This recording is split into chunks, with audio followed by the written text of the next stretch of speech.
नमस्कार माझ्या शेतकरी बांधवांनो, दीपयोग शेती या यूट्यूब चॅनलवर आपले स्वागत। चॅनलवर नवीन असाल तर चॅनलला सबस्क्राइब करा, लाईक करा, तसंच बरोबर बेल आयकॉन दाबा, म्हणजेच आपणास नवीन येणाऱ्या व्हिडिओची नोटिफिकेशन लवकरात लवकर मिळेल। चला तर मग जाणून घेऊ सर्व प्रमुख कृषी उत्पन्न बाजार समितींचे कोथिंबीरचे बाजारभाव। दिनांक 9 एप्रिल 2024 बाजार समिती कोल्हापूर। आवक आलेली 34 क्विंटल। कमीत कमी दर आले 2500 रुपये, जास्तीत जास्त दर आले 6000 रुपये, सरासरी दर आले 4250 रुपये। बाजार समिती पुणे मांजरी। आवक आलेली 25925 नग। कमीत कमी दर आले 6 रुपये, जास्तीत जास्त दर आले 12 रुपये, सरासरी दर आले 9 रुपये।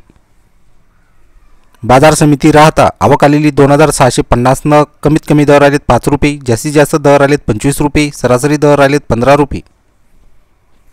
बाजार समिती कळमेश्वर। आवक आलेली 23 क्विंटल। कमीत कमी दर आले 2030 रुपये, जास्तीत जास्त दर आले 2500 रुपये, सरासरी दर आले 2350 रुपये।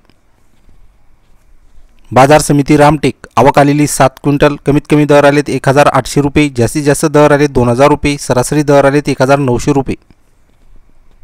बाजार समिती पुणे। आवक आलेली 1,19,650 नग। कमीत कमी दर आले 6 रुपये, जास्तीत जास्त दर आले 11 रुपये, सरासरी दर आले 8 रुपये। बाजार समिती पुणे पिंपरी। आवक आलेली 1500 नग। कमीत कमी दर आले 9 रुपये, जास्तीत जास्त दर आले 9 रुपये, सरासरी दर आले 9 रुपये। बाजार समिती पुणे मोशी। आवक आलेली 16500 नग। कमीत कमी दर आले 7 रुपये, जास्तीत जास्त दर आले 10 रुपये, सरासरी दर आले 9 रुपये। बाजार समिती नागपूर। आवक आलेली 300 क्विंटल। कमीत कमी दर आले 2000 रुपये, जास्तीत जास्त दर आले 3000 रुपये, सरासरी दर आले 2750 रुपये। धन्यवाद।